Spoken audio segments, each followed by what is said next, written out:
Assalamualaikum warahmatullahi wabarakatuh. Selamat pagi Bapak Ibu, terima kasih sudah meluangkan waktu untuk menghadiri diseminasi saya kali ini. Semoga kita semua selalu dalam keadaan sehat dan jangan lupa bahagia, itu kuncinya. Pada kesempatan kali ini saya akan memaparkan apa yang sudah saya pelajari dalam pelatihan yang saya ikuti di program guru penggerak. Diseminasi ini saya lakukan guna pemenuhan tugas aksi nyata modul 1.4 saya yang nantinya akan saya upload di PMM dan mohon nanti untuk di like di akun YouTube, channel YouTube saya. Bu Wit, monggo Fatrah tinggal ngajeng mawon supaya mau ngambil ke rapot bentar ijazah dan Pak Is, monggo. Ngambil ijazah Bapak Ibu, sebelum kita mengawali acara kita pada pagi hari ini, alangkah baiknya kita semua berdoa memanjatkan doa kepada Allah Subhanahu wa Ta'ala supaya acara ini diberi kelancaran dan nanti harapannya berdampak apa yang telah saya pelajari dan saya terapkan, harapannya nanti berdampak untuk kehidupan nyata kita mengantarkan anak didik kita.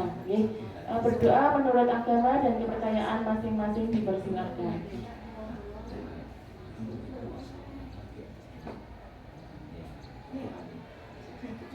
Berdoa selesai. Bapak Ibu, di sela-sela kesibukan kita dalam menyiapkan nilai untuk anak didik kita, alangkah baiknya kita melakukan penyegaran dulu supaya hati kita tetap bahagia. Kita lakukan ice breaking dulu dengan tepuk bahagia, okay? Nanti ketika saya bilang tepuk 1 di depan dada, tepuk 2 di sebelah kiri dulu, kemudian kanan, tepuk 3 kiri, kanan, kemudian tengah, tepuk 4 kiri 2 kali, kanan 2 kali, tepuk 5 kiri 2 kali, kanan 2 kali, tengah 1 kali. Bapak Ibu nanti bisa mengadopsi beberapa ice breaking untuk diterapkan di kelas. Insya Allah nanti anak-anak dalam mengikuti pelajaran kita juga akan refresh dan bahagia dan menyerap ilmu yang kita sampaikan ke anak-anak. Oke, kita mulai. Tepuk 1, 2, 3, 4,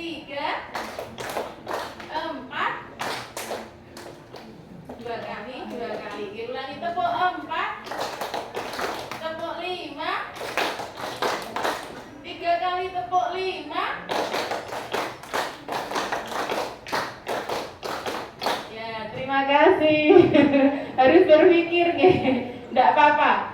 Untuk meningkatkan konsentrasi, hal simpel tapi bisa kita lakukan guna meningkatkan konsentrasi kita dan anak-anak kita. Bapak Ibu, kita lanjut ke tujuan diseminasi saya, Bu Dia. Saya sambil berdiri, Ya, tujuan diseminasi saya kali ini adalah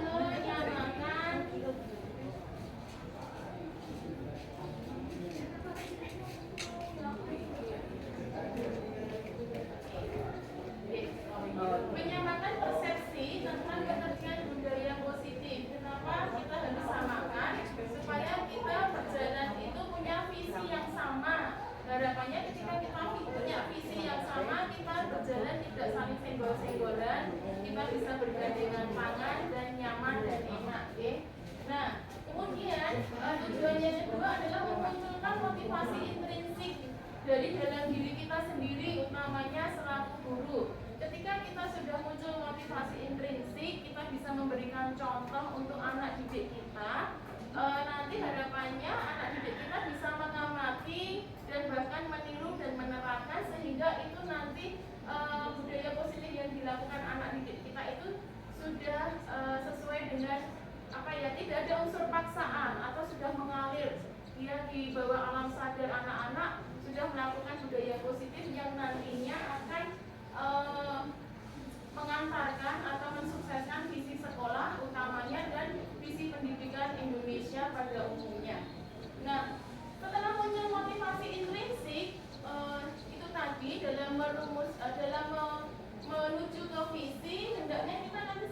berkolaborasi, ya, karena sangat penting dalam lingkungan sekolah, tidak hanya di lingkungan sekolah, ternyata diterapkan dalam lingkungan terkecil di keluarga, kemudian di kelas-kelas kita, itu juga butuh kolaborasi supaya tujuannya itu sampai, tujuan kita bersama itu tercapai.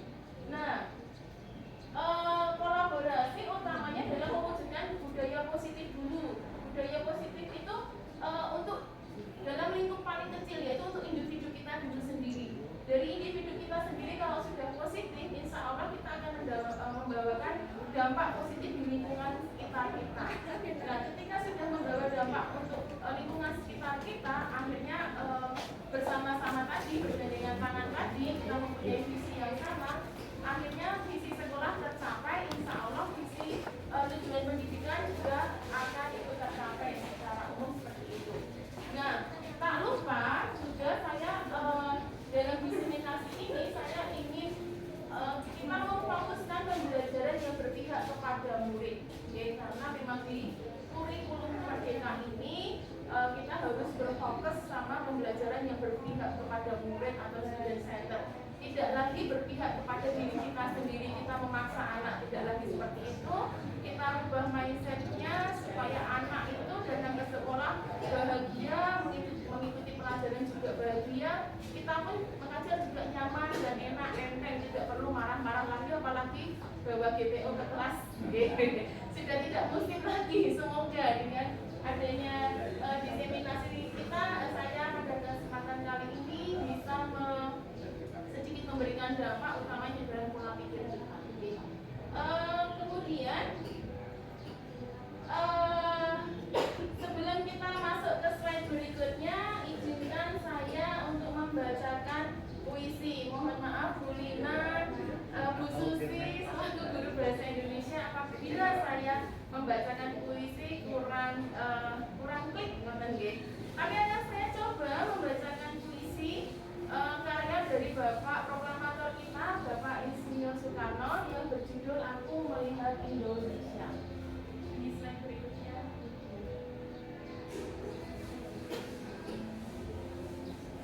Ya. Aku melihat Indonesia. Jikalau aku berdiri di pantai Ngeliat, aku mendengar lautan Hindia bergelora membanting di pantai Ngeliat itu.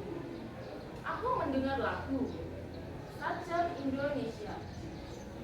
Jikalau aku melihat sawah-sawah yang menguning menghijau, aku tidak lagi melihat batang-batang padi yang menguning menghijau. Aku melihat Indonesia. Jikalau aku melihat gunung-gunung, Gunung Merapi, Gunung Semeru, Gunung Merbabu, Gunung Tangkuban Perahu, Gunung Kelebet, dan gunung-gunung yang lain, aku melihat Indonesia. Jikalau aku mendengarkan lagu-lagu yang merdu dari Batak, bukan lagi lagu Batak yang kudengarkan, aku mendengarkan Indonesia. Jikalau aku mendengarkan lagu Olisio dari Maluku, bukan lagi aku mendengarkan lagu Olisio, aku mendengar Indonesia. Jikalau aku mendengarkan burung perkutut menyanyi di pohon ditiup angin yang sepoi-sepoi, bukan lagi aku mendengarkan burung perkutut, aku mendengarkan Indonesia. Jikalau aku menghirup udara ini, aku tidak lagi menghirup udara, aku menghirup Indonesia. Jikalau aku melihat wajah anak-anak di desa-desa dengan mata yang bersinar-sinar, Pak, merdeka, Pak, merdeka. Aku bukan lagi melihat mata manusia, aku melihat Indonesia. Demikian, Bapak Ibu terima kasih atas apresiasinya. Dari puisi ini, jadi Bapak Proklamator kita sudah memunculkan rasa kebinekaan supaya kita mempunyai rasa nasionalisme. Kenapa? Karena dengan rasa nasionalisme itu sudah general kita memikirkan Indonesia. Utamanya karena kita bekerja di dunia pendidikan, selaku guru, selaku tenaga pendidik, Pak Iwan, Bu Winda, kita harus mempunyai visi yang sama, yaitu mencerdaskan anak bangsa. Jadi bukan anak-anak kita pada khususnya, tapi kita sudah sampai merangah ke anak bangsa.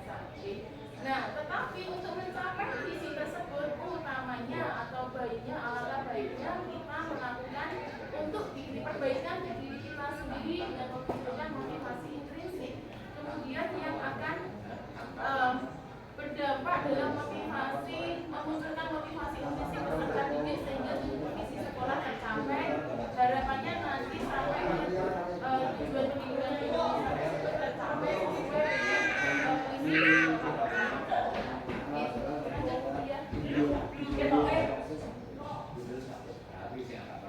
Nah, kemudian kita akan lanjut ke slide berikutnya. Ya, menurut Ki Hajar Dewantara, jadi di pelatihan guru penggerak di modul 1.1 saya sudah mempelajari tentang filosofi Ki Hajar Dewantara. Nah, berikut adalah pengertian pendidikan berdasarkan filosofi Ki Hajar Dewantara. Pendidikan adalah tuntunan segala kekuatan kodrat yang ada pada anak. Jadi anak itu sudah mempunyai kekuatan, mempunyai aset, ya, agar mereka semua sebagai manusia dan sebagai anggota masyarakat dapat mencapai keselamatan dan kebahagiaan setinggi-tingginya. Nah, ini peran kita selaku tenaga pengajar dalam pendidikan di sekolah untuk memanfaatkan anak-anak kita. Tidak hanya anak didik kita, mungkin juga anak kita di rumah. Sebagai manusia seutuhnya yang selamat dan bahagia. Jangan sampai Bapak Ibu, ketika kita mengantarkan anak-anak kita itu kita paksa. Karena kalau kita paksa sesuai keinginan kita, anak zaman sekarang sudah tidak bisa dipaksa, ya. Sudah mulai beradu argumen, tapi tidak apa-apa. Kita harus memfasilitasi hak-hak anak tersebut. Nah, supaya anak itu menjadi bahagia dan selamat, kita harus membimbing mereka. Kita tidak boleh memaksa anak-anak kita, sehingga nanti dampaknya anak-anak kita itu juga bisa memberikan dampak positif dan manfaat di masyarakat mereka berada. Kalau ini kita terapkan di lingkungan sekolah, cocok gitu. Jadi dari diri kita dulu selaku orang tua di sekolah. Kemudian kalau kita sudah positif, kita sudah mempunyai motivasi intrinsik, nanti anak-anak kita itu juga akan berdampak dengan kehadiran kita, sehingga akan memunculkan rasa amati itu tadi, kemudian meniru, dan harapannya dia sudah muncul motivasi intrinsik dan bisa berdampak di lingkungan sekitarnya dan masyarakat kita. Nah, yang kedua, pendidikan menurut Ki Hajar Dewantara adalah mengantarkan peserta didik pada kodratnya. Putra-putri kita itu mempunyai, kita sendiri juga mempunyai kodrat, yaitu kodrat alam dan kodrat bahagia dengan cara menuntut, bukan memaksa peserta didik kita menjadi apa yang kita kehendaki. Saya buat bold atau terbaris itu tentang kodrat alam dan kodrat zaman. Kenapa? Karena kita harus mempertimbangkan kodrat alam dan kodrat zaman, Bapak Ibu Guru. Kodrat alam itu ini tadi sesuai dengan pemaparan Ki Hajar, mohon maaf, dengan puisi Bapak Soekarno bahwa kita harus mempunyai rasa nasionalisme, kita harus cinta akan budaya kita. Nah, kodrat alam anak-anak itu di mana? Di mana dia dilahirkan, di mana anak-anak itu bertumbuh, kita harus memunculkan. Jangan sampai anak-anak itu lupa akan budayanya. Ini juga kodrat alam. Di mana anak-anak itu tinggal. Oleh sebab itu pendidikan di tempat kita, program P5 tentang kearifan lokal itu dimasukkan di situ supaya anak-anak tidak lupa dengan budaya di lingkungan sekitarnya. Itu tujuannya. Oleh sebab itu kenapa kita mengadakan sendera tari kawakeni, kita nanti mungkin bisa sampai meranah ke makanan tradisional yang anak-anak sekarang sudah mulai lupa, makanan tradisional, minuman tradisional, pakaian, kemudian budaya-budaya yang ada di sekitarnya kita angkat di sini supaya filosofi Ki Hajar itu masuk. Nah, tak lupa juga dengan kodrat zaman, karena zaman itu waktu. Anak zaman dahulu dengan anak zaman sekarang berbeda. Anak zaman dahulu belum mengenal gadget, anak sekarang sudah familiar sekali dengan gadget. Nah, kita tidak boleh membatasi ruang gerak anak. Jadi apa yang anak itu punya, aset positif apa, kita manfaatkan dengan sedikit mengabaikan nilai-nilai negatifnya. Okay? Bukan jangan salahkan mobile phone-nya, jangan salahkan HP-nya, tapi salahkan anaknya atau salahkan diri kita ketika kita belum bijak dalam memanfaatkan HP tersebut. Oke, gitu. Jadi kodrat zaman ini penting. Kenapa pendidikan di tempat kita harus sekarang sudah mulai merambah ke penggunaan IT, berwawasan global supaya anak itu bisa survive ketika hidup atau tinggal di zaman sekarang, zaman now. Oke, ini masuk kodrat alam dan kodrat zaman. Kemudian memanfaatkan peserta didik dengan cara menuntun, tidak geret, tidak memaksa anak-anak nangis. Mereka tuh jadi kayak ini karena bapak ingin kamu jadi dokter, bapak ingin kamu jadi polisi. Anaknya tidak minat, anaknya mungkin kalau dipaksa mungkin anaknya jadi setengah hati. Tapi ketika kita menuntun, mengarahkan, ini loh sisi positifnya. Kenapa bapak ibu meminta kamu untuk seperti ini? Kita berikan gambaran. Berbeda dengan cara memaksa, kita diminta untuk menuntun. Menuntun itu mengarahkan. Kalau itu salah, ayo kamu mulai salah nih, jalannya bisa ke kiri sedikit. Awas di sana ada parit, jangan ke sana. Kamu geser ke sini dulu, nanti kalau kamu ke sana nanti akibatnya kamu bisa jatuh. Nah, ini dengan cara menuntun. Kita terapkan mulai sekarang gitu kayak gini. Kemudian filosofi yang berikutnya adalah inasa sumuloko emasio manungkaso kumpuli hadegani. Saya kira ini sudah familiar untuk Bapak Ibu. Jadi mari kita terapkan filosofi Hajar Dewantara ini dalam kehidupan kita sehari-hari guna menuntun anak menuju keamanan.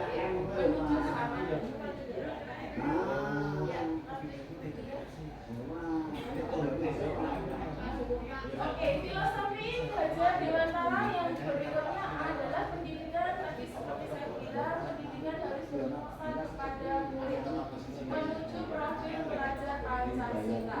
Nah, luas sekali makna profil pelajar Pancasila di sini. Ada 6 aspek.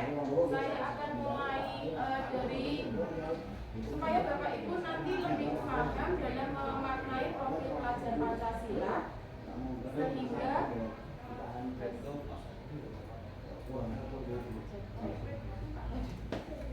sehingga nanti ketika kita mulai membuat proyek, kita membuat modul ajar untuk proyek, kita mempunyai gambaran atau pemahaman tentang elemen-elemen.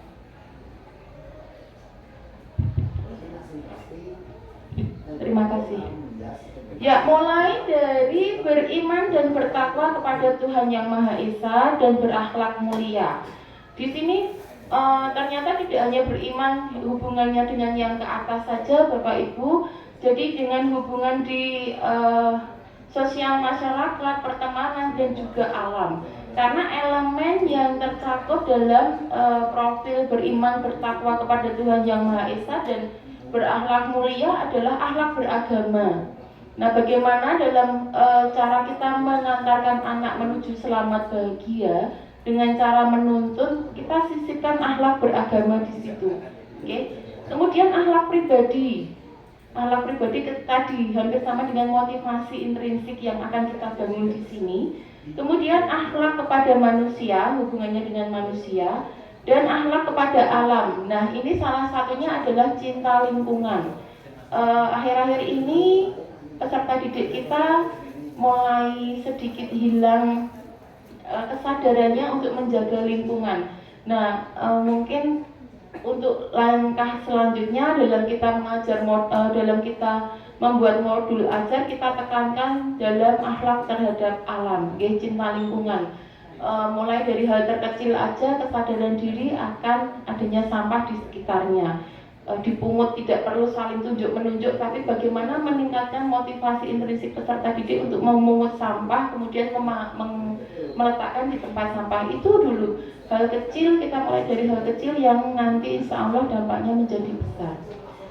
Kemudian satu lagi elemen kunci dalam beriman dan bertakwa kepada Tuhan adalah akhlak bernegara. Nah, ini hubungannya dengan puisi dari Soekarno untuk meningkatkan jiwa nasionalisme dan berkebinekaan global. Nah, ini relevan dengan apa yang kita lakukan dengan pembiasaan melalui upacara bendera, menyanyikan lagu Indonesia Raya. Ini sebagai bentuk akhlak bernegara. mungkin sudah kita lakukan sebenarnya, tapi kita kurang klik atau kurang paham, oh ini ternyata masuknya di elemen ini. Kita insya Allah dengan saya memberikan penjelasan, Bapak Ibu jauh lebih memahami sehingga bisa langsung nanti semakin greget dalam penerapannya di peserta didik kita. Kemudian profil pelajar Pancasila yang berikutnya adalah berkebinekaan global. Berkebinekaan global. Pelajar Indonesia mempertahankan budaya luhur, lokalitas, dan identitasnya dan tetap berpikiran terbuka dalam berinteraksi dengan budaya lain. Nah, ini ternyata juga sudah mulai memudar dengan lokalitas dan identitasnya. Banyak sekali aset-aset negara yang kita miliki ternyata sudah diklaim oleh negara asing.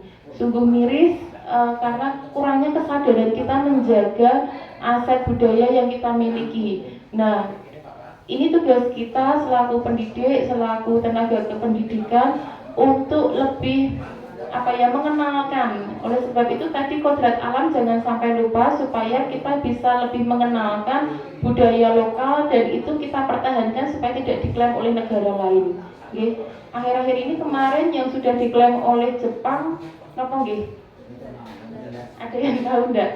Itu sebenarnya warisan budaya kita, tetapi kita kurang memahami. Jangan sampai ada hal-hal lain yang diklaim oleh negara tetangga kita.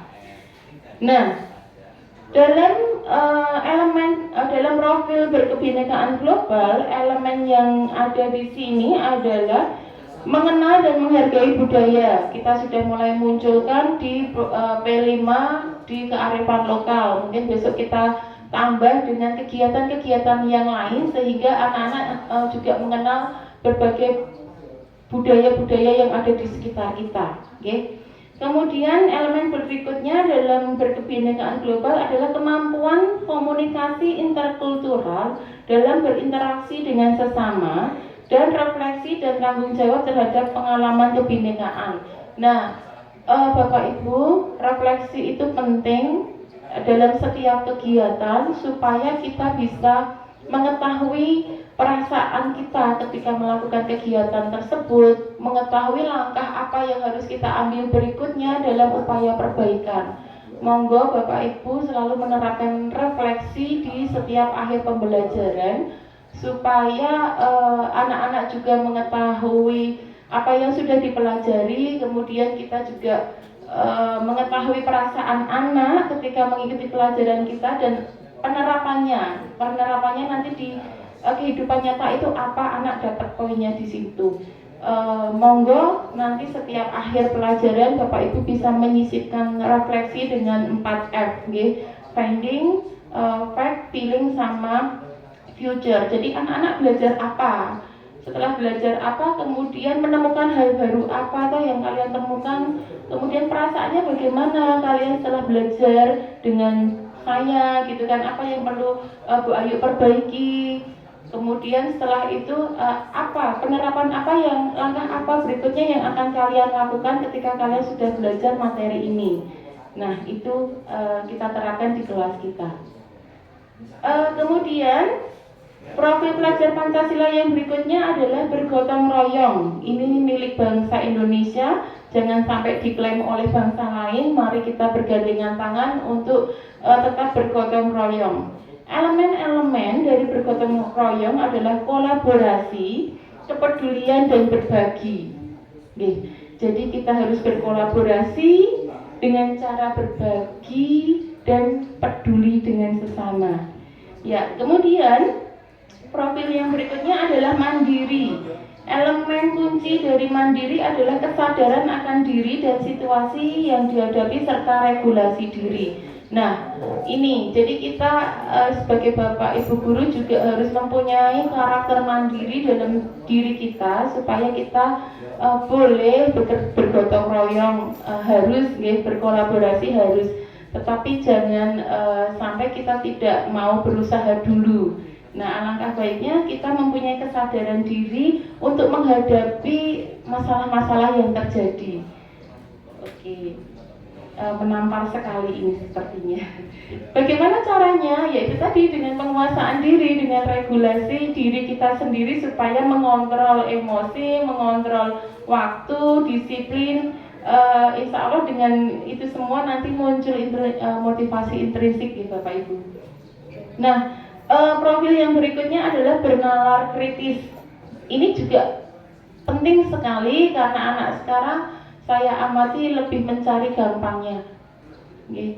Bu Win nanti kalau sudah selesai lipstikan boleh pinarak di depan. Oke, tidak apa-apa, biar tetap on fire, tetap cantik. Nah, bernalar kritis ini anak-anak sekarang sudah kurang gregetnya untuk memiliki rasa ingin tahu yang tinggi. Rasa ingin tahu dalam hal pengetahuan. Kalau anak-anak sekarang lebih ke gadget, ke mobile phone itu kok saya menilai lebih keponya dengan hal-hal yang bukan untuk pendidikan. Nah, ini yang perlu kita kontrol, pemanfaatan gadget tadi, bukan siswanya, ya, tapi mohon maaf, pemanfaatan gadget melalui siswanya supaya bijak dalam memanfaatkan gadget. Nah, elemen dalam bernalar kritis adalah memperoleh dan memproses informasi dan gagasan. Jadi dalam penerapan di pembelajaran kita, alangkah baiknya kita menumbuhkan rasa bernalar kritis, menumbuhkan rasa kepo anak-anak dengan memberikan informasi baru yang sekiranya anak-anak itu belum tahu. Tapi jangan dijelaskan dulu, ya, biar anak menggali informasi tersebut. Kemudian Bapak Ibu Guru bisa menanyakan apa yang telah kalian pelajari tadi setelah menonton video, setelah membaca teks ini. Itu menumbuhkan rasa bernalar kritis. Elemen yang berikutnya dari bernalar kritis adalah menganalisis dan mengevaluasi penalaran. Nah, ini pas ketika kita terapkan di pembelajaran kita, setelah anak ditampilkan video, kemudian anak diberikan waktu untuk menganalisis dan mengevaluasi penalaran. Jadi biar penalaran mereka itu meningkat. Bisa diterapkan di lingkungan keluarga kita, Bapak. Jadi relevan apa yang kita pelajari di sini bisa diterapkan di lingkungan keluarga kita juga ternyata. Setelah anak itu mengevaluasi penalaran, berarti kemudian elemen berikutnya adalah merefleksi pemikiran dan proses berpikir. Jadi anak-anak diharapkan untuk saling merefleksikan apa yang telah mereka pelajari. Jadi jangan kita yang berceramah terus, monggo Pak Haryati pinarak ngajeng. Napa ajeng kali Bu Win? Ya, setelah anak-anak ditampilkan video, anak-anak diminta untuk menalar dulu apa yang telah dipelajari. Kemudian kita beri waktu untuk merefleksi. Kita saling tanya jawab. Kemudian anak-anak diminta untuk mengkomunikasikan, bisa secara kolaboratif, kelompok atau individual. Nah, langkah berikutnya adalah mengambil keputusan. Jadi anak-anak ini tadi yang sudah kita pelajari menurut si A ini, menurut si B ini. Nah, kira-kira apakah sebenarnya yang kita pelajari tadi? Nah, ini fungsi guru di dalam kelas sebagai fasilitator itu seperti itu, Bapak Ibu. Okay. Jadi kita nanti yang mengambil keputusan atau mengambil kesimpulan sesuai dari hasil diskusi anak-anak tadi. Jadi kita tidak menyalahkan, tapi juga belum sampai tahap membetulkan. Okay. Kita yang tetap nanti yang menegaskan kembali materi tersebut. Tapi anak-anak yang diminta untuk kepo atau mencari tahu. Mungkin kalau di seni budaya bisa buatan Bu Wida proses penerapan seperti itu. Diberikan beberapa contoh gambar, kemudian anak yang menarik kesimpulan ini masuk di gambar ini bisa nggih. Ya, besok bisa diterapkan nggih Bu Wida nggih. Ya. Kemudian profil pelajar Pancasila yang berikutnya adalah kreatif. Kreatif dalam profil kreatif itu peserta didik diharapkan mampu memodifikasi dan menghasilkan sesuatu yang orisinal, yang hasil karya mereka sendiri, tidak plagiat. Ini suatu bentuk pembiasaan kita, gitu. Jadi anak-anak jangan dibiarkan untuk apapun hasilnya mungkin belum maksimal, tetap kita hargai supaya anak itu timbul rasa percaya diri, tidak mudah mencari jalan pintas dengan cara mencontoh hasil karya anak. Nah, walaupun anak itu misalkan ada yang berkebutuhan khusus belum bisa menggambar gunung atau belum bisa menggambar kerbau. Kalau saya dulu gurunya Pak Iwan, jadi ketika diminta gambar monyet jadinya kucing gitu. Kalau gambar kucing jadinya apa Pak Iwan? Pitik. Nah, ya biarkan proses itu mengalir, biarkan kita hargai, tetap kita hargai sambil kita arahkan, kita tuntun, okay? Jadi anak-anak itu muncul rasa percaya diri dalam menciptakan karya hasil sendiri, tidak plagiat. Nah, ini penting dalam profil kreatif. Elemen yang berikutnya dalam profil, jadi ketika di profil kreatif itu peserta didik kita diminta untuk menghasilkan sesuatu yang orisinal sehingga itu bermakna bagi dirinya sendiri dan bagi lingkungannya. Diharapkan nanti bisa sampai ke pola berdampak dan bermanfaat. Kalau anak-anak itu sudah muncul rasa percaya diri dalam membuat sesuatu, dia akan muncul lagi nanti bernalar kritisnya akan muncul sehingga nanti akan berdampak. Saya yakin proses itu tidak instan, proses itu panjang, tapi pasti akan memberikan dampak. Nah, elemen kunci dalam profil pelajar Pancasila kreatif adalah menghasilkan gagasan yang orisinal serta menghasilkan karya dan tindakan yang orisinal. Tadi seperti yang sudah saya sebutkan gitu, Pak, Ibu. Ya. Nah, untuk mewujudkan profil pelajar Pancasila yang student center yang berbasis kepada siswa, jadi fungsinya guru di sini apa? Hanya duduk-duduk saja? Tidak, kita di sini berfungsi sebagai fasilitator, memfasilitasi peserta didik kita yang unik.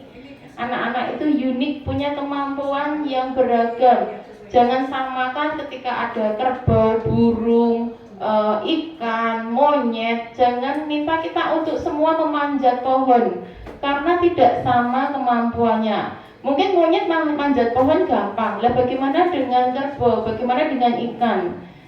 Nah, dari gambaran seperti itu berarti anak-anak itu punya kemampuan dan keunikan yang berbeda-beda. Harapannya kita sebagai pendidik itu memfasilitasi kebutuhan peserta didik kita itu dengan cara yang berbeda pula.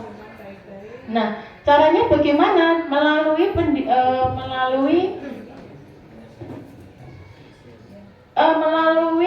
pembelajaran diferensiasi. Jadi ada 3 jenis pembelajaran diferensiasi, yaitu diferensiasi produk, konten, dan proses. Nah, melalui pembelajaran diferensiasi itu kita sudah memfasilitasi kebutuhan peserta didik kita.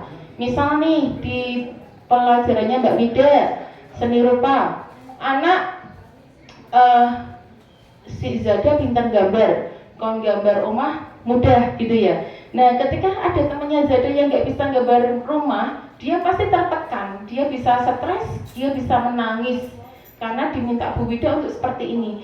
Lah, alangkah baiknya mungkin Bu Wida bisa mengambil cara yang lain untuk menerapkan itu. Oke. Perlakuannya yang berbeda, mungkin Bu Wida beri sketsa dulu, jadi jangan langsung dibiarkan, disamakan kemampuannya dengan Mas Zada. Oke, gitu. Nah, kemudian sebagai fasilitator dalam melayani kebutuhan siswa, kita juga bisa melalui asesmen diagnostik. Ini penting sekali dilakukan oleh kita, Bapak Ibu, untuk memetakan kemampuan anak. Asesmen diagnostik di awal pelajaran bisa, di awal, kalau saya biasanya di awal pelajaran, karena kemampuan anak itu berbeda-beda, kita harus tahu dulu. Harapannya nanti kita di pembelajaran diferensiasi ketika sudah mendapatkan data kemampuan awal peserta didik, kita terapkan di pembelajaran diferensiasi. Mungkin untuk yang kelas 9 di sini belum mengalami kurikulum merdeka, saya memberikan gambaran sedikit terkait pembelajaran diferensiasi. Okay? Ada anak hal sepele, kalau di bahasa Inggris kelas 7 dari tema teks deskripsi saya breakdown menjadi beberapa subtema. Dari yang paling mudah dulu, yaitu to be. Dalam pembelajaran mengisi to be, memperkenalkan to be kepada peserta didik, saya menampilkan video. Di situ tidak ada tulisan macam-macam, cuma ada 3 anak yang memakai topi. Topinya itu ada tulisannya is, and, dan are. Kemudian ada anak lain yang berfungsi sebagai subjek, ada tulisannya I, you, we, they. Nah nanti masing-masing kelompok itu tadi, to be dan subjek tadi bertemu. Nah di situ di topi dia ada tulisannya I ketemu sama am, I am gitu. Itu hal sepele. Anak-anak mengamati video tersebut, kemudian saya minta anak, ayo apa yang kamu tadi pelajari di video itu? Bu, orang bu sedang jalan-jalan main, gitu kan? Anaknya ada berapa? Ada yang di sini 3 bu, yang di sana ada 5. Terus piye? Ketika I sama M ketemu dia bisa gandengan. Tapi kalau I sama is ketemu, mereka tidak ada senyum, mereka jotaan bu musuhan. Oh berarti itu bukan partner yang cocok ya antara I sama is. Kayaknya iya bu, dilihat dari video itu dia bukan partner yang cocok. Nah, terus dari situ saya minta anak untuk menuliskan hasil pembelajaran mereka setelah mengamati video tersebut di papan tulis. Nah, terus di sini fungsi saya sebagai fasilitator untuk menarik kesimpulan atau menegaskan kembali materi yang sudah dipelajari. Nah, ternyata tidak semua anak di kelas itu paham dengan materi tersebut. Saya bedakan lagi dalam pembelajaran diferensiasi. Nah, yang saya gunakan di mapel pengenalan tubi itu diferensiasi proses, bukan produknya, gitu.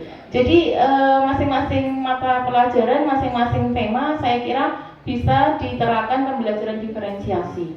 Monggo dicoba, Bapak Ibu dan wajib hukumnya dicoba. Nah, guna memfasilitasi kebutuhan siswa dalam proses belajarnya di sekolah kita kelas 78 sudah dikelompokkan sesuai minat dan bakatnya dalam mapel pilihan. Anak-anak dengan minat menggambar bisa masuk di kelompok seni rupa, anak-anak dengan hobi bermain musik bisa dikelompokkan memperdalam ilmunya di seni musik. Gitu. Oke, lanjut Bu Diah.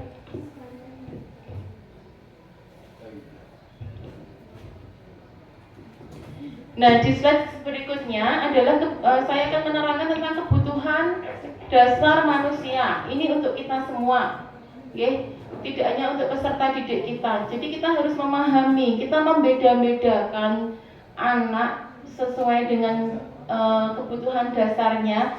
Itu penting karena anak itu mempunyai kebutuhan yang berbeda-beda. Anak datang terlambat itu juga pasti ada alasannya. Dia pasti punya kebutuhan yang belum terpenuhi. Contoh ketika saya kemarin menjadi panitia PSAT, itu ada salah satu anak kelas 8 yang tidak mau datang ke sekolah tepat waktu. Terus saya tanya, lah kenapa? Apa kamu belajar sampai larut malam? Enggak bu, saya sudah mau tidur. Berarti kan besok kamu bangun jam 5 bisa, sampai rumah jam 7 bisa. Sampai sekolah jam 7 bisa. Kenapa kamu pengen datang jam 9? Saya malu bu. Lah kenapa malu? Kan juga ketemu mbak teman-temanmu. Kamu ada masalah apa? Sepatu saya jebol. Kalau saya datang ke sekolah pakai sandal bagaimana bu? Apa nggak ada sepatu warna lain? Saya bilang gitu. Saya tidak punya bu, saya punyanya cuma sandal. Ya sudah, karena anak ini berkebutuhan khusus dan kita harus memahami. Jangan kita salahkan dulu. Pasti dia ada sesuatu yang mendasari perbuatan yang dilakukan. Entah itu baik, entah itu buruk, pasti ada sesuatu yang anak ini butuhkan tapi belum terfasilitasi oleh kita. Nggih. Miris, nggih. Kalau saya kemarin langsung bilang kamu nggak boleh datang terlambat, kamu harus datang tepat waktu, belajar disiplin, tanpa saya mengetahui maksud dan tujuannya, itu seolah-olah saya kok jahat sekali di sini, belum memfasilitasi kebutuhan anak itu. Nah, Bapak Ibu perlu paham kebutuhan dasar putra-putri kita, ya termasuk kita, yaitu kebutuhan yang pertama adalah kebutuhan untuk survive atau bertahan hidup. Dimanapun kita berada, pasti kita diminta untuk survive dan bertahan hidup dengan cara-cara kita. Nah, kenapa saya perlu menjelaskan di sini, karena kita harus mengajarkan anak-anak kita untuk bisa bertahan hidup dimanapun dan kapanpun dengan ilmu-ilmu yang kita bekali untuk anak-anak. Nah, kebutuhan untuk bertahan hidup itu misalkan kebutuhan pangan, sandang, istirahat, tempat berlindung, keamanan, dan kesehatan. Nah, mungkin yang saya lakukan tadi juga sudah memfasilitasi untuk kebutuhan bertahan hidupnya salah satu putra kita tadi yang ada di kelas 8. Nah, kebutuhan yang berikutnya adalah kebutuhan kasih sayang dan rasa diterima. Ini loh Bapak Ibu, kenapa kita penting untuk mengetahui alasan dasar anak melakukan sesuatu. Karena dia atau mereka, anak-anak kita itu butuh kasih sayang dan rasa diterima. Dalam hal ini saya banyak belajar dari Bu Lastri memang untuk lebih memahami anak atas kebutuhan dasarnya dari rasa kasih sayang dan rasa bisa diterima. Jadi mungkin anak-anak ini kurang kasih sayang dari orang tuanya sehingga melakukan sesuatu di sekolah yang sering melanggar peraturan. Nah, kita sebagai orang tua di sekolah hendaknya memunculkan rasa kasih sayang anak-anak kita tersebut. Walaupun anaknya beling nih kayak gitu, anaknya nakal kok. Ya, anak seperti ini biasanya background keluarganya kurang bagus. Nah, kita telusuri dulu latar belakang anak tersebut untuk memberikan pelayanan atas kebutuhan yang dia butuhkan di sekolah. Okay. Kemudian kebutuhan dasar berikutnya adalah kekuasaan dan penguasaan. Kebutuhan atas pengakuan dari suatu kemampuan. Contoh satu anak lagi juga, beberapa anak sih sebenarnya tampak di sini karena ternyata anak-anak yang akademisnya kurang bagus, anak-anak ini mempunyai potensi yang luar biasa di non akademis. Nah, mereka itu butuh pengakuan atas kemampuannya, ya kita fasilitasi. Terima kasih lagi untuk Bu Lastri yang kemarin memfasilitasi anak ketika gedruk ya Bu. Gedruk apa namanya Bu? Gedruk ya. Nah itu kan anak-anak yang punya kemampuan lebih tapi mereka belum terfasilitasi di sekolah, akhirnya mereka mencari tempat untuk menyalurkan kemampuannya itu supaya mereka diakui keberadaannya. Nah, monggo kita mulai belajar di sini untuk memahami kemampuan awal peserta didik kita melalui beberapa proses dan kita fasilitasi kebutuhannya. Salah satu putra kita di 7F juga mempunyai kebutuhan dasar yang belum terfasilitasi dengan baik oleh kita, yaitu tugas kita bersama untuk mengantarkan anak ini menuju selamat dan bahagia. Bahagia ketika belajar dan selamat ketika anak ini terjun di masyarakat nantinya. Oke, kita berkolaborasi, bergandengan tangan untuk mengantarkan anak ini menuju selamat dan bahagia. Nah, kebutuhan dasar manusia berikutnya adalah kebebasan, kebutuhan akan pilihan. Oleh sebab itu, kenapa di sekolah kita ada mapel pilihan? Karena anak-anak itu mempunyai kebutuhan dasar kebebasan. Jangan paksa anak kita, jangan paksa ikan untuk manjat pohon, jangan paksa burung untuk menyelam. Nah, tugas kita sebagai fasilitator untuk memfasilitasi kebutuhan anak akan pilihannya. Okay. Nanti kita terapkan dalam aksi nyata. Saya akan memberikan contoh. Anak itu melakukan sesuatu pasti ada kebutuhan yang belum terpenuhi. Nah, kita mencari tahu dulu, jangan langsung menjudge anak ini tidak disiplin karena itu tadi ada beberapa yang kita tidak ketahui. Kita belajar untuk memahami, kita belajar untuk menjadi diri mereka. Okay. Malu loh Bapak Ibu, anak datang ke sekolah sudah tidak pakai sepatu, datang terlambat, ijek dimarahi di depan banyak orang. Ternyata memang anak ini sepatunya jebol, difotokan kepada saya. Coba kalau saya jadi anak ini, pasti saya udah nangis itu. Nah, coba kita lebih berempati di sini. Kemudian kebutuhan dasar berikutnya adalah kesenangan, kebutuhan untuk merasa senang.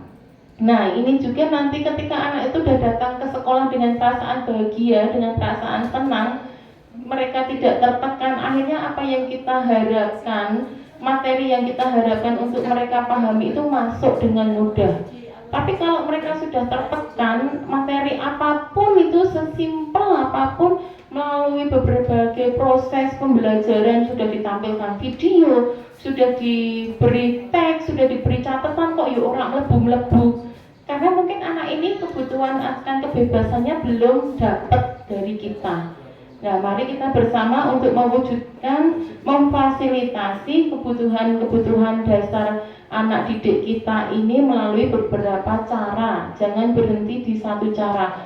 Bu, repot, iya, memang. Tapi kembali lagi, munculkan motivasi intrinsik kita selaku pendidik dan tenaga pendidikan guna mengantarkan anak didik kita menuju selamat dan bahagia. Oke. Di rumah pun insya Allah diterapkan demikian, gitu Bapak. Jadi Bapak Ibu supaya kita tidak nesu-nesu terus. Ya, lanjut Bu Dia.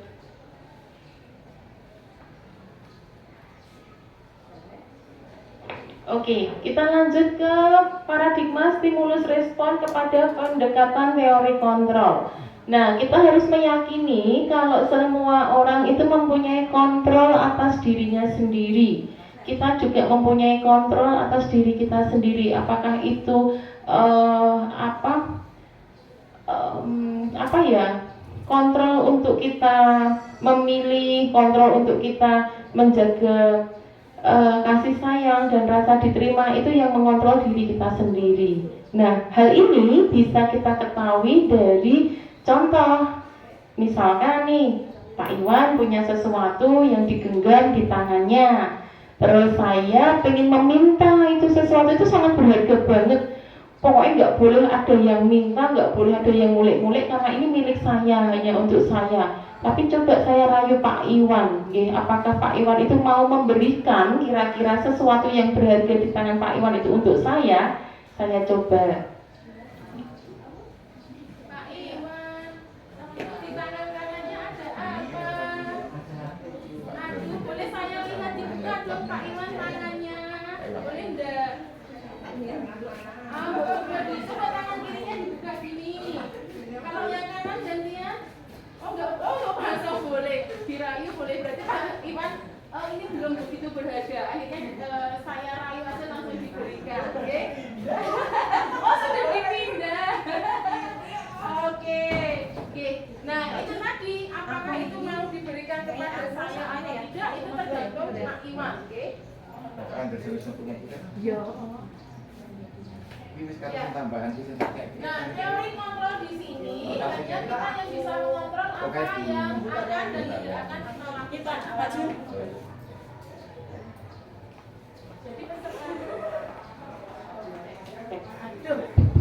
Jadi peserta didik kita pun demikian. Kita tidak boleh menyuruh anak untuk mengerjakan. Misalnya, ini kita sedang dalam proses membuat nilai raport, ayo boleh ngumpulke. Dan aku rak gelem kok meh ngopo Bu? Kan nak rak gelem ngumpulke, nanti nilai kamu jelek, kamu nggak naik kelas. Nah, itu pilihan anak-anak. Kita kembalikan lagi.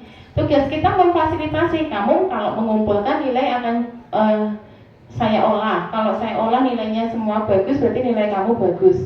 Nah, kita kembalikan lagi ke anak-anak. Nah, dalam teori kontrol tadi, Pak Iwan tadi ketika mempunyai sesuatu di tangan kanannya, Pak Iwan langsung merespon dengan rayuan saya. Mungkin rayuan saya luar biasa gombal, akhirnya langsung diberikan. Ternyata perilaku seseorang sebagai reaksi langsung terhadap rangsangan eksternal itu juga salah satu teori kontrol yang bisa kita pelajari dalam kehidupan pendidikan.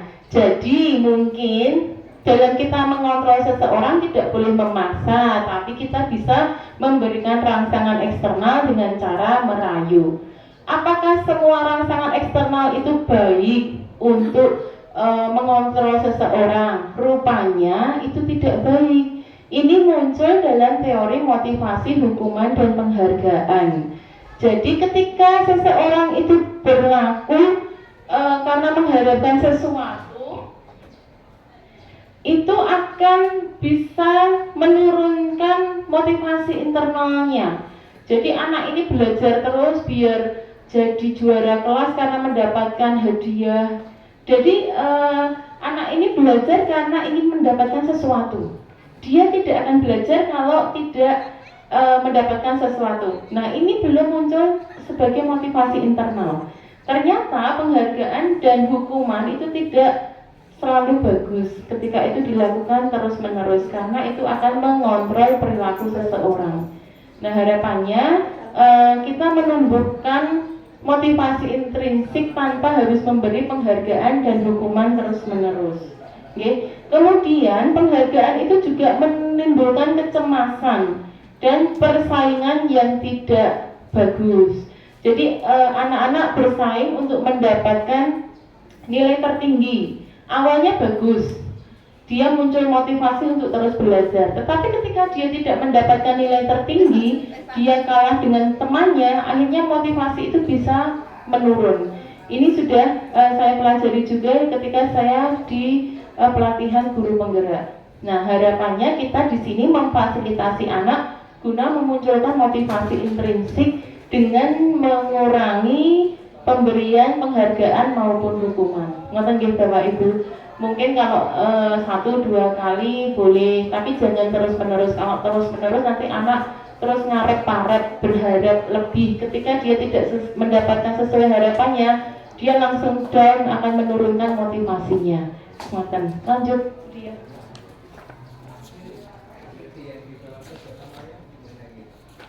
Nah, lanjut ke slide berikutnya, yaitu menciptakan lingkungan positif. Lingkungan positif perlu kita ciptakan bersama Bapak Ibu, supaya kita berangkat ke sekolah dengan posisi bahagia, kita menjalani tugas-tugas kita dengan posisi bahagia, tidak bersengut, mencucu. Kalau kita menjalani dengan perasaan bahagia, insya Allah semua menjadi berkah untuk diri kita, menjadi pahala untuk diri kita, dan suksesnya program yang dilaksanakan itu juga memberikan manfaat dan dampak luar biasa bagi lingkungan kita dan anak-anak didik kita.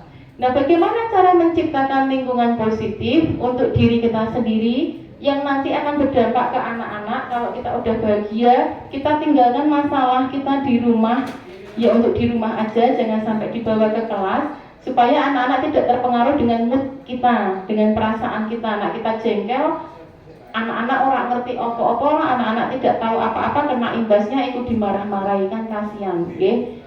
Dulu saya demikian, saya akui sebelum mengikuti program latihan guru penggerak ini, mindset saya belum terbuka. Saya masih sering marah, saya masih sering nangis ketika menghadapi anak-anak yang nakal. Tetapi setelah mengikuti program ini, memberikan dampak yang luar biasa. Oleh sebab itu monggo Bapak Ibu yang masih memenuhi syarat bisa menambah kompetensi minimal untuk diri kita sendiri, bukan untuk bersaing di mana-mana, tapi untuk meningkatkan kompetensi kita, membuka wawasan kita. Ternyata kita selama ini jadi guru itu belum maksimal, masih banyak kekurangan di sana sini. Nah, dengan mengikuti program guru penggerak, baru akan 2 modul aja sudah banyak hal yang saya dapatkan, dan insya Allah saya akan melakukannya secara konsisten supaya berdampak untuk rekan-rekan saya, untuk anak didik saya, dan untuk keluarga saya.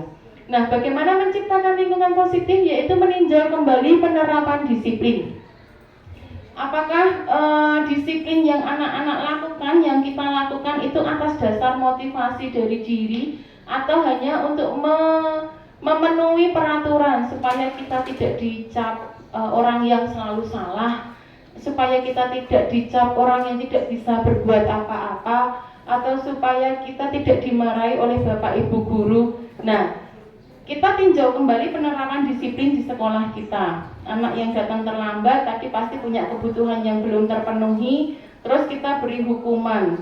Nah, apakah itu sudah tepat? Kalau itu belum tepat, ayo kita rubah bersama mindset kita rubah bersama pola pikir kita, supaya anak itu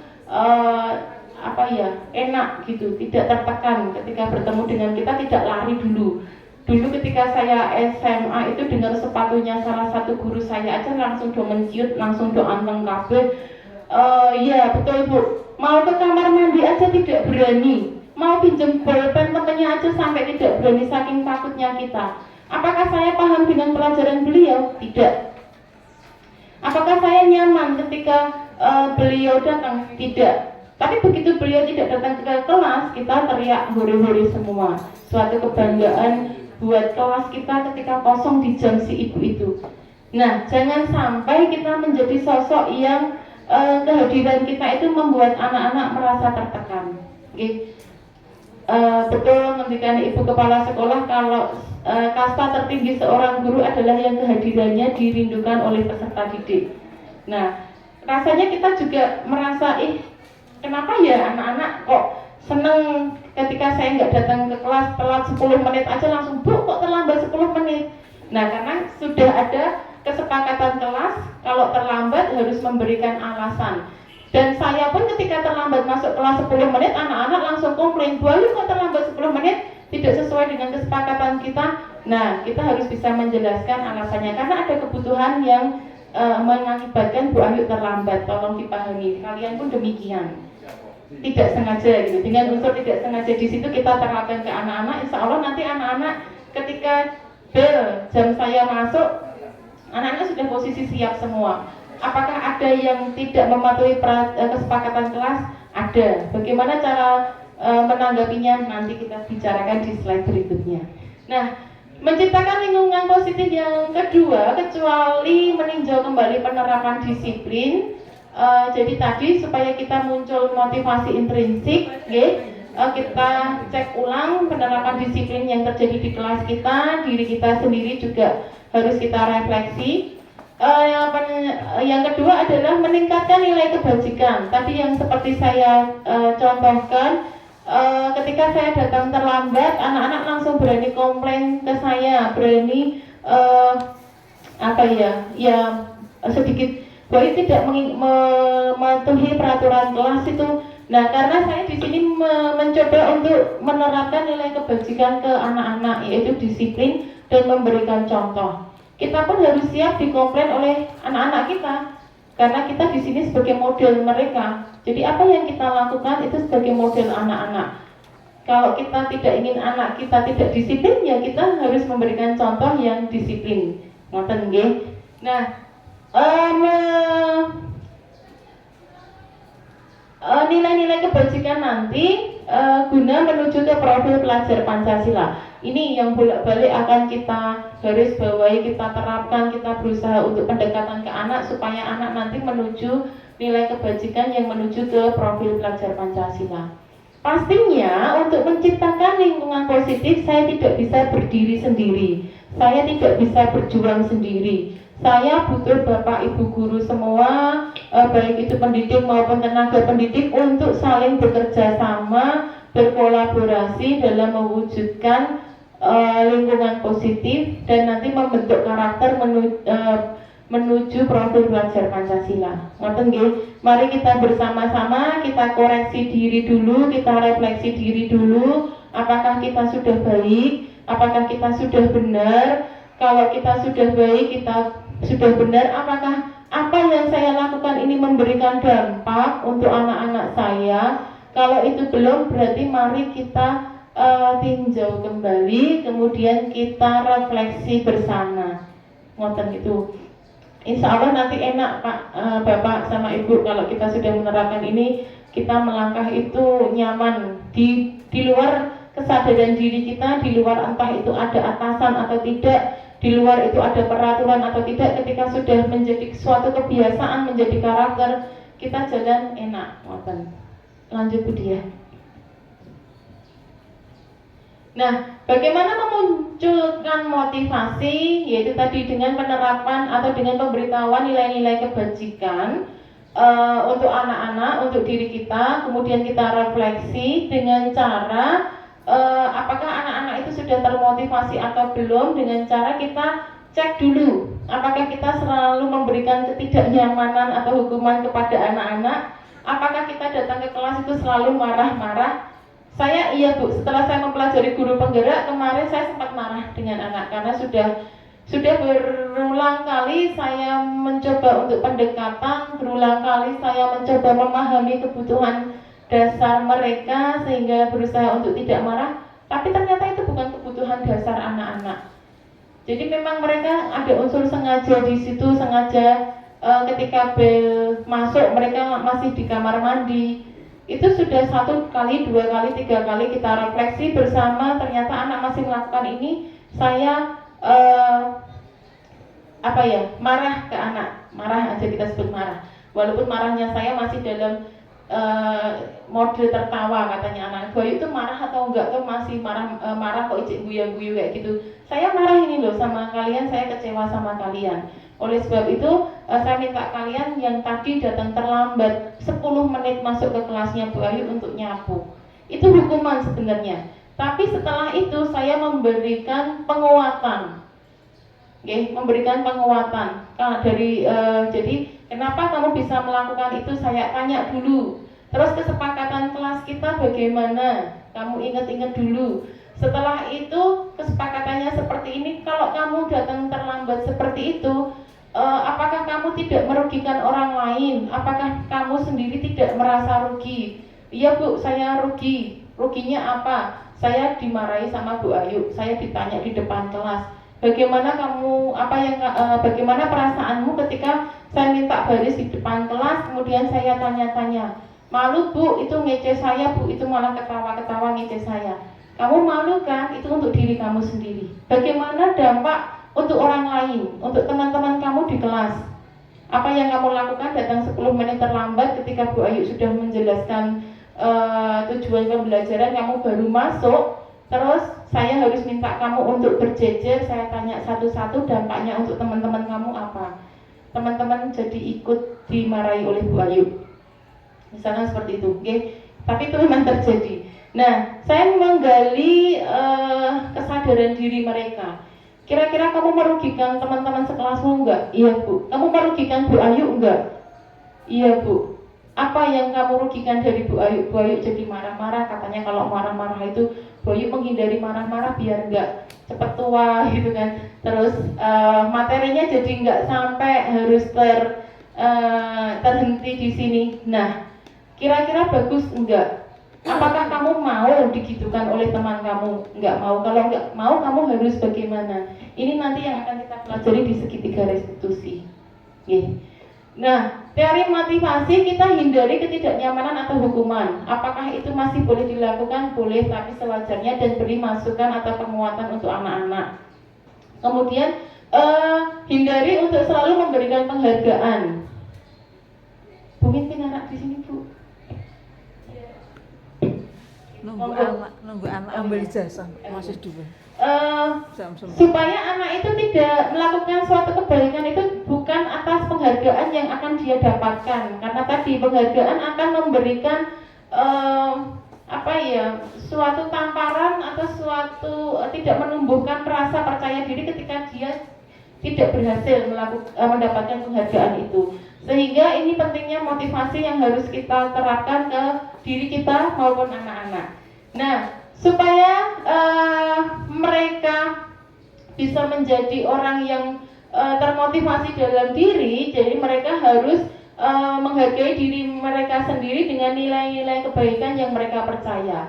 Itu tadi menumbuhkan rasa percaya diri menumbuhkan motivasi intrinsik dengan itu pemberian masukan-masukan untuk anak dulu, biarkan anak itu yang menerapkannya. Oh, kalau ini seperti ini, kalau ini nanti akhirnya jadinya seperti ini gitu. Jadi kita juga harus memberikan contoh dan memberikan penguatan ketika anak-anak masih melakukan kesalahan. Monggo Bu Dian.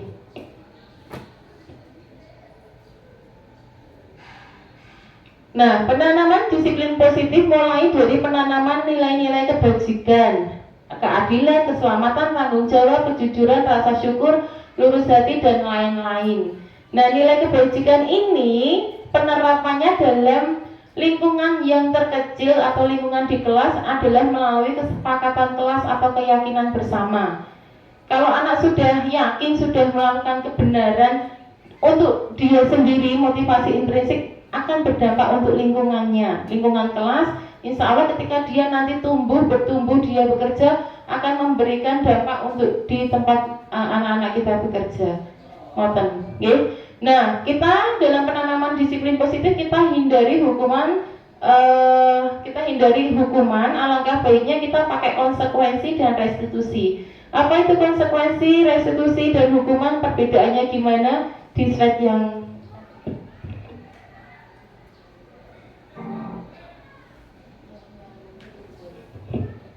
nah, ini hukuman itu identitas gagal. Jadi kita harus Kalau bisa tidak melakukan hukuman, tapi kita rubah ke konsekuensi. Yang saya lakukan tadi konsekuensi, okay? Hukuman adalah sesuatu yang menyakitkan harus terjadi. Misalkan kamu nggak masuk, kamu terlambat, harus keliling lapangan, sakit anak-anak itu. Nah, alangkah baiknya dia menyadari, oh memang harus terjadi. Kalau aku nanti terlambat, aku nanti pasti ada sesuatu yang harus aku lakukan. Misalkan menghafal surat pendek, misalkan ikut prolimba di area depan, itu konsekuensi. Tapi kalau restitusi itu pilihan. Itu tadi, kenapa kamu terlambat, kenapa kamu tidak datang tepat waktu padahal kamu sudah bangun, karena dia ada kebutuhan, sepatunya jebol. Ini bedanya hukuman, konsekuensi, dan restitusi. Hukuman menimbulkan rasa tidak nyaman untuk anak-anak dalam waktu panjang. Misalkan ini yang agak badung, Bu Wida ini. Bu Wida pernah dihukum oleh gurunya? Pernah. Kapan Bu Wida? Waktu SMA. Masih ingat gurunya siapa? Masih ingat sampai sekarang? Oke, kenapa kok diingat-ingat terus? Karena mau bolos, terus ketahuan, terus dimarahi, terus akhirnya ingat. Iya, karena itu menyakitkan. Iya, ya sesuatu yang menyakitkan itu berlangsung dalam jangka waktu lama. Kalau kita disakiti seseorang itu lebih kita ingat daripada kita dibuat bahagia oleh seseorang. Sudah, jangan menangis, Buning. Ya, tetap semangat. Oh, nggih, pripun Buning? Boleh diceritakan di sini. Buning masuk ada prakarya. Nggih. Disuruh membawa batok, saya itu lupa. Terus masa disuruh menulis buku. Saya tidak akan lupa membawa batok. 1000. Saya nulis sambil Nulisnya sambil nangis karena tidak membawa batok. Apakah dengan menulis yang 1000 itu masalah selesai, langsung batok muncul di depannya? saya sampai sekarang berjalan. Nah, kenapa Buning sampai sekarang rodok jengkel dengan bu gurunya? Ya karena masa nulisnya banyak. Nah, karena masa nulisnya banyak sekali. Hukuman itu lebih ke personal, ke guru yang memberikan hukuman ke anak. Jadi keuntungannya hanya untuk guru. Anak tidak, anak tertekan, anak nangis, anak masih ingat. Bahkan Buning sampai seusia gini sudah menjadi guru pun masih ingat dengan hukuman. Karena itu sesuatu yang menyakitkan, itu berlangsung dalam waktu yang panjang. Okay? Kemudian anak akan tersakiti. Ngoten. Sistem tidak akan berjalan bila murid tidak takut. Jadi kalau mungkin Buning kan sosok yang bagus, gitu. Kalau anak-anak kita ketika kita beri hukuman, kalau nulis besok Bu males, wegah nulis, mending diseneni meneh. Sesuk kon baleni meneh, yo ngono meneh, karena dia tidak ada motivasi dari dalam. Apa yang dia lakukan itu merugikan orang lain, membuat sakit orang lain, sehingga kalau dia sadar, oh aku seperti ini menyakiti orang lain, aku juga nggak mau disakiti oleh orang lain. Oleh sebab itu jangan sampai aku melakukan sesuatu itu tadi. Nah, ini tadi kita kalau bisa jangan menjadi guru yang diingat oleh murid-muridnya karena kita pernah memberikan hukuman. Kalau bisa kita diingat oleh murid-murid kita karena kita menjadi sosok yang menginspirasi atau yang baik, yang diingat yang baik-baik aja. Nah, bagaimana dengan konsekuensi? Kalau konsekuensi itu masih anak-anak dibuat tidak nyaman karena harus melakukan sesuatu. Okay. Kemudian tapi lebih ke apa ya oke lah, saat ini nggak apa-apa gitu. Jadi tidak, jangka waktu pengingatannya tidak lama ketika itu diberikan hukuman. Nah, harus memerlukan monitoring dan supervisi terus menerus. Nah, anak-anak yang terlambat di depan itu harus kita monitoring terus menerus, harus kita lihatin terus menerus, diberi suatu pekerjaan supaya besok mereka tidak terlambat lagi. Ya alhamdulillah akhirnya berkurang, tetapi itu belum efektif karena itu belum memunculkan motivasi intrinsik. Alangkah baiknya kita lakukan restitusi, di mana kita memberikan penguatan kepada anak, kita memberikan Anak-anak seperti tidak menjadi korban, tetapi dia tahu kalau dia menyadari kalau saya salah dan memberikan dampak tidak baik untuk teman-teman saya, untuk bapak ibu guru, dan berusaha untuk memecahkan masalah. Kalau tadi Buning kan nulis 1000, saya lupa tidak membawa batok, 1000 kali ditulis dengan situasi yang sedih sampai menangis, tulisannya elek. Kon baleni meneh mau tulisannya elek. Ping 1000 meneh. Lah bagaimana perasaan anak tersebut? Terus apakah selesai dengan menulis 1000 itu batoknya ada di depan? Tidak, saya kira. Oke. Nah, itu yang akan membekas ke anak-anak kita. Bapak Ibu mohon dirubah pola pikirnya untuk tidak lagi melakukan hukuman, bisa berubah ke konsekuensi, utamanya bisa melakukan restitusi. Nah, bagaimana restitusi itu? Kita lanjut ke slide berikutnya, Bu Dia. Oh ya, sebelum ke restitusi, kita sudah beberapa disiplin positif yang kita lakukan di SMP 2 Ambarawa. Salah satunya adalah menyanyikan lagu Indonesia Raya. Saya ambil kemarin, mohon diputar.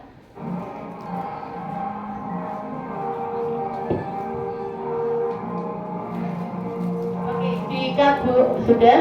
Nah, kecuali menyanyikan lagu Indonesia Raya, di slide berikutnya kita juga sudah melakukan piket pagi dengan menerapkan senyum, sapa, salam, dan pengecekan kuku. Nah, ini harusnya sudah tidak terjadi lagi, supaya anak-anak itu timbul motivasi untuk memotong kuku demi keselamatannya sendiri. Kalau kukuku panjang, aku main bola basket kena tangan, akhirnya patah, aku yang sakit. Kalau kukuku panjang, aku dolanan mbek koncoku nyakar-nyakar, akhirnya temanku tersakiti. Nah, alangkah baiknya ini sudah tidak dilakukan lagi. Next time anak-anak sudah muncul motivasi untuk mulai berbenah.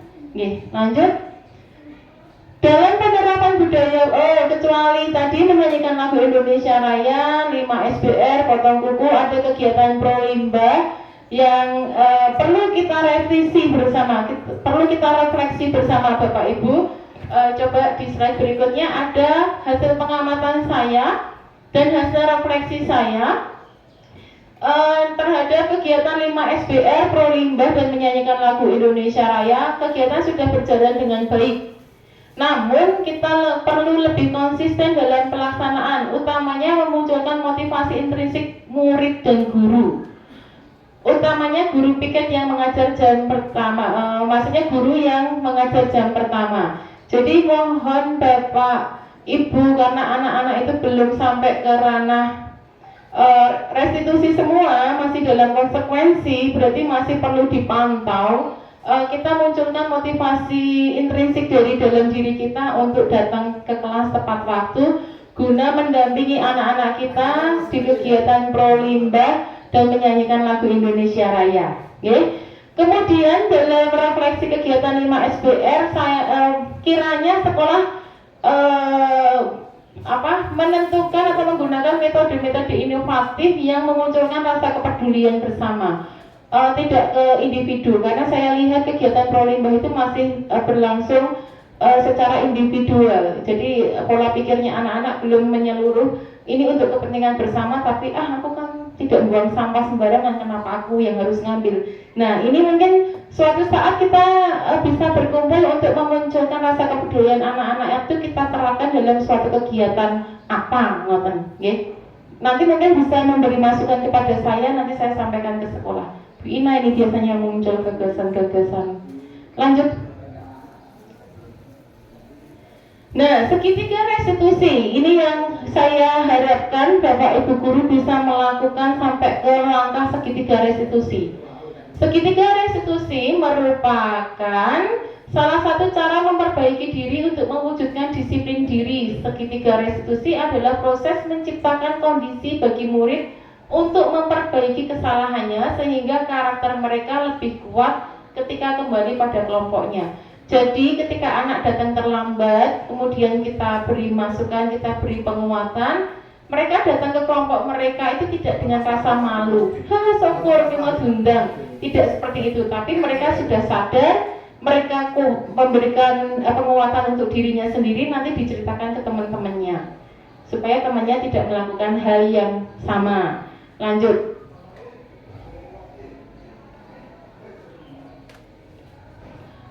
Restitusi memberikan kesempatan kepada murid untuk disiplin positif.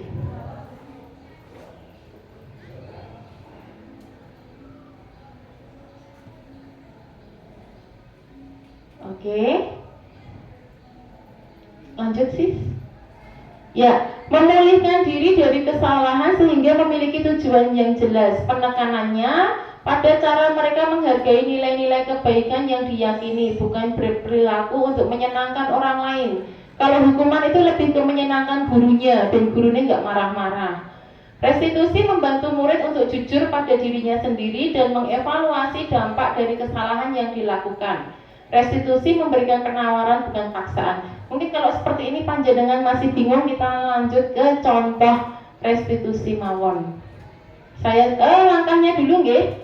Langkahnya pertama menstabilkan identitas. Kita menanya kenapa anak tersebut masih melakukan tindakan yang kurang baik. Untuk menstabilkan emosi anak, untuk membuat anak lebih berpikir rasional, tidak emosional. Kemudian langkah yang kedua adalah validasi tindakan yang salah. Tadi kamu terlambat itu kira-kira itu benar atau masih salah ya dalam penerapannya? Oh salah Bu, lah kira-kira salahnya kenapa? Apa yang perlu diperbaiki? Nah terus menanyakan keyakinan, yaitu menstabilkan identitas dan timbul motivasi internal yang dihubungkan dengan nilai-nilai yang dia percaya sehingga mereka bertanggung jawab atas pilihannya. Ya udah langsung ke contoh saja supaya lebih paham. Ini salah satu contoh restitusi. Masuk Yuna. Silakan duduk. Dan itu. Jadi Yuna, kamu tahu nggak kenapa Bu Ayu panggil begini? Tidak tahu kan? Siapa ya Bu? Bu Ayu kedua dari beberapa waktu dulu kami sering meninggalkan kelas ketika pergantian jam pelajaran. Apakah itu benar? Iya itu benar. Saya ketika mandi. Oh, kamu ke kamar mandi. Apakah tidak mandi di tempat yang lain? Enggak. Begitu Bu, saya memilih air putih. Karena saya belum sampai tenggorokan, sehingga saya membutuhkan air untuk menunggu begitu rupanya. Aja juga kamu beli minum. Iya, lagi CCTV sekolah kamu juga dapat pantau, sering nanti menjadi minum tidak sebanyak plastik dan minuman keluarga. Rupanya kan? Pasti kalau sudah tenggorokan kamu cukup minum. Iya kan? Terus kamu harus bolak-balik ke kantin sehingga kamu kembali ke kelas. Tapi itu mengganggu sekali. Terus yang ini juga kalau kamu sedang sakit, kamu pasti ingin minum terus. Dan pasti itu sangat mengganggu ya, Bu Ayu. Karena aku dan kamu, Bu Ayu juga pasti ingin minum terus. Tetapi alangkah baiknya kamu membawa tumbler ke sekolah untuk mengurangi sampah plastik yang ada di sekolah. Biasakan pulang hidup sehat. Kenapa kamu tidak membawa tumbler ke sekolah juga? Kamu pun maaf saya lupa. Tapi kamu punya kan tumbler di rumah? Sudah dibilang itu ya. Oke. Apakah Yuna sadar apa yang Yuna lakukan itu membawa dampak buruk dan saya sadar dulu bahwa saya bisa berhubungan dan sebagainya sejak kita sebelumnya dan juga saya tidak beraktif dan untuk membawa tumbler. Kedua, keyakinan mana yang pertama dengan bersikap begitu dan menghargai dulu teman-teman dan lingkungan paling juga berpikir dan paling menghargai itu penting juga. Penting pun baik kalau menurut kamu itu penting. Lantas apa yang kira-kira akan dilakukan untuk kamu? Saya mau membawa tumbler ketika ujian lagi agar saya tidak bolak-balik ke kantin dan juga mengurangi sampah plastik. Sekali tindakan kamu juga kan menyelesaikan kesalahanmu dan mencari solusi untuk memenuhi keyakinan dan dari fisik.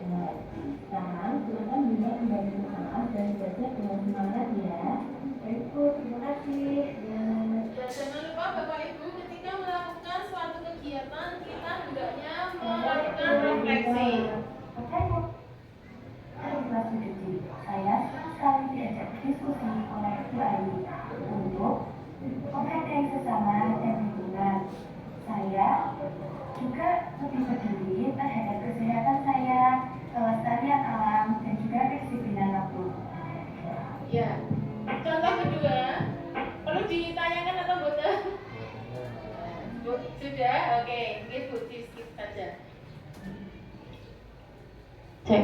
Nah, kurang lebihnya seperti itu, Bapak, Ibu. Kegiatan restitusi itu bisa kita awali dengan menanyakan dulu, dengan menstabilkan identitas peserta didik kita.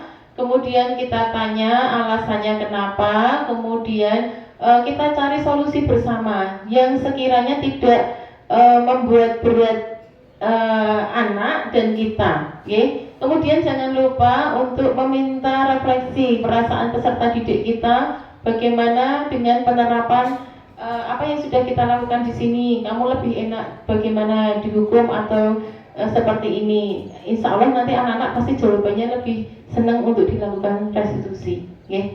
Nah, ini refleksi diri untuk saya. Ketika melakukan restitusi, saya merasa lebih nyaman dan tenang dalam menghadapi masalah. Kemudian harapannya saya nanti lebih konsisten dalam menggunakan segitiga restitusi dalam menangani masalah. Dan untuk Bapak Ibu semuanya, harapannya dengan contoh yang saya sampaikan tadi, Bapak Ibu bisa meng-ATM, amati, tiru, dan modifikasi dalam penggunaan segitiga restitusi dalam menangani masalah. Next slide, sis. Ini tidak usah. Next. Ya. Nah, untuk menumbuhkan restitusi itu tadi, kalau personality oke lah, bisa Bu. Bagaimana dengan kelompok besar Bu? Capek kalau kita harus semua satu-satu anak kita lakukan restitusi. Kita bisa mengawali dalam kelompok di kelas kita dengan penerapan keyakinan kelas untuk menumbuhkan nilai-nilai kebajikan supaya mereka percaya akan nilai-nilai kebajikan tersebut. Ya, keyakinan kelas itu merupakan nilai-nilai kebajikan universal yang disepakati dan tersirat dan tersurat. Jadi tidak hanya tersirat tapi juga harus dituliskan, menekankan pada keyakinan seseorang akan lebih supaya lebih memotivasi dari dalam. Lanjut. Nah, bagaimana langkah-langkahnya? Langsung ke langkah-langkah mawon. Ini Bapak Ibu terapkan dalam nanti ketika Bapak Ibu mengajar di kelas, dan masing-masing kelas mempunyai keyakinan kelas yang berbeda-beda disesuaikan dengan kebutuhan peserta didik yang ada di kelas tersebut, disesuaikan dengan kondisi peserta didik yang ada di kelas tersebut. Jadi jangan disamaratakan, okay? Pembuatan keyakinan kelas mulai dari bercurah pendapat tentang peraturan yang perlu disepakati di sekolah. Kalau saya melalui berbasis masalah. Jadi masalah apa tuh anak-anak yang di kelas kamu tampak terus sing mengganggu kamu. Kamu tuh gak seneng kelasnya yang seperti apa. Mereka akan berpendapat, kelasnya kotor Bu, teman-teman suka manggil nama orang tua Bu, teman-teman suka gelut-gelutan, suka bertengkar, nada suaranya tinggi, teriak-teriak. Nah, itu silahkan jenengan pakai sticky note, diminta untuk menuliskan masalah yang terjadi di kelas tersebut, kemudian impian anak-anak kelas yang kalian harapkan itu yang seperti apa. Silahkan kalian tuliskan. Itu kalau saya seperti itu. Kemudian masukan-masukan tersebut kita tempel di papan tulis atau di kertas. Kemudian kita buat kesimpulan dari masalah-masalah yang sering muncul. Kemudian kita tulis, kita buat kesimpulan. Kemudian kita mulai membentuk keyakinan kelas dengan nilai-nilai kebajikan tadi.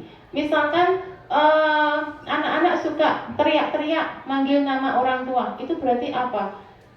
Itu kamu dipanggil kayak gitu merasa merasa dihargai enggak Bu, berarti anak ini kurang menghargai orang lain. Oke, berarti nilai kebajikannya di situ adalah menghargai. Tulis. Tapi kita berikan penekanan, menghargai itu banyak jenisnya, tidak hanya teriak-teriak, tidak hanya memanggil nama orang tua. Kamu buang sampah sembarangan pun itu tidak menghargai alam. Nah, itu juga perlu dijelaskan kepada anak-anak. Kemudian setelah keyakinan tersebut dibuat, anak-anak dipersilahkan untuk meninjau ulang mana yang perlu ditambah atau mana yang dikurangi. Ini kesepakatan bersama, jadi bukan Bapak Ibu guru yang menentukan, tapi anak-anak. Setelah itu, setelah semua disepakati, baru Bapak Ibu meminta persetujuan dengan cara menandatangani, ada yang cap jempol seperti itu. Kalau kami di kelas daring biasanya lewat pesan itu di kolom chat itu. Nah, setelah itu kemudian keyakinan kelas tersebut bisa di-print atau bisa dihias, kemudian ditempel di dinding yang terlihat. Jadi ketika salah satu anak itu melakukan suatu perbuatan yang melanggar keyakinan kelas, tinggal aja diminta untuk melihat kira-kira nilai keyakinan mana yang belum kamu terapkan nih hari ini, seperti itu. Terus langkahnya seperti apa, solusinya seperti apa, dampaknya apa, terus kamu perasaannya gimana. Nah, itu jangan lupa untuk selalu merefleksi, okay? Begitu kurang lebihnya dalam pembuatan keyakinan kelas. Berikut adalah video penerapan pembuatan keyakinan kelas yang sudah saya terapkan di kelas 7C. Monggo Bu Dia.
dinding.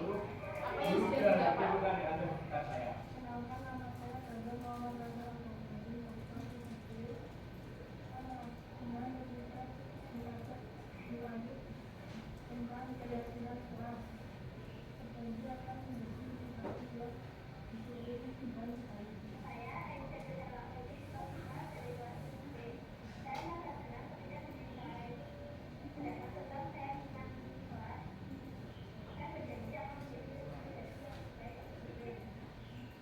Ya, ini refleksi diri saya sendiri. Jadi Kecuali anak-anak diminta untuk membuat refleksi, kita juga harus membuat refleksi untuk perbaikan diri kita sendiri. Ya, ternyata setelah membuat keyakinan kelas, saya merasa lebih nyaman pastinya dan lebih disiplin karena saya ingin memberi contoh kepada peserta didik saya ingin menerapkan keyakinan yang sudah kami buat, saya ingin menyepakati hal tersebut. Jadi memaksa saya, bukan memaksa sih, ini memang saya muncul motivasi dari dalam diri saya sendiri untuk lebih disiplin dalam melaksanakan keyakinan kelas. Kemudian juga saya perlu lebih konsisten dan berkesinambungan karena keyakinan itu bisa dirubah sesuai dengan kebutuhan murid. Jadi mungkin satu semester 2 kali gitu boleh, okay? Ketika kelas itu sudah bersih, anak-anak sudah meyakini nilai kebajikan, peduli terhadap lingkungan, nah itu berarti sudah bisa dirubah untuk melakukan perbaikan ke nilai kebajikan yang lainnya. Nah, ternyata seperti yang saya sampaikan tadi, masih ada beberapa siswa yang belum sepenuhnya menerapkan keyakinan kelas sehingga perlu tindak lanjut. Tindak lanjutnya monggo bisa pakai restitusi yang beberapa contoh saya sampaikan tadi. Anak datang terlambat karena di kantin membeli minuman karena dia haus, berarti dia punya kebutuhan yang belum terpenuhi yaitu rasa haus. Nah, tapi itu juga kurang tepat karena melanggar disiplin. Nah, mari kita lakukan restitusi untuk beberapa siswa yang belum sepenuhnya melakukan keyakinan kelas. Oke. Ya, demikian Bapak Ibu diseminasi saya, semoga membawa manfaat dan berdampak terhadap panjenengan dan terhadap sekolah dalam mewujudkan visi sekolah utamanya dan cita-cita pendidikan nasional pada secara universal. Nah, tidak lupa dalam hal ini saya juga membutuhkan kolaborasi antara kita semua untuk bergandengan tangan menselaraskan tujuan guna mencapai visi sekolah kita. Nah, pastinya setiap ada kegiatan kita membutuhkan refleksi. Saya membutuhkan masukan dari Bapak Ibu guna perbaikan untuk diri saya sendiri ke depannya. Monggo. Kuning apa Bu Ana? Bu Ana.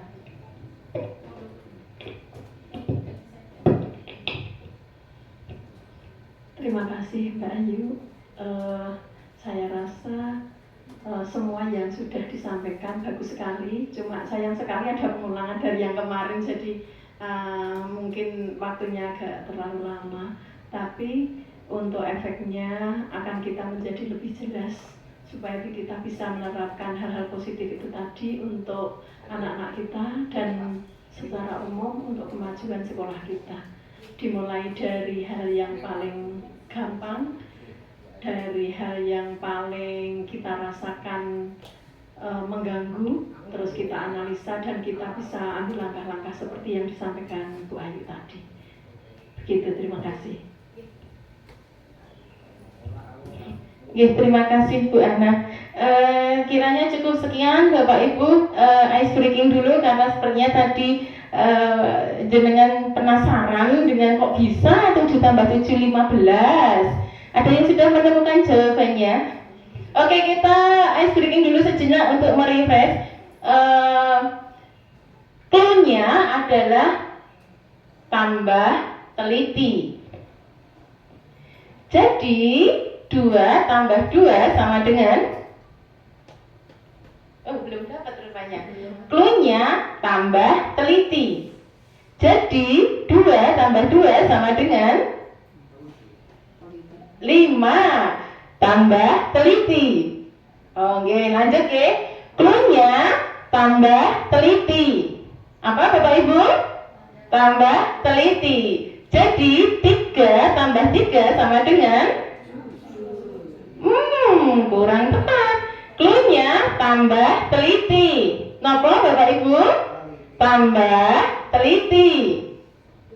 Ya. Jadi 3 tambah 3 sama dengan 3 teliti. 8. Tadi saya bilang tambah telitinya 2 kali. Ngoten. Nggih, cukup sekian. Wassalamualaikum warahmatullahi wabarakatuh.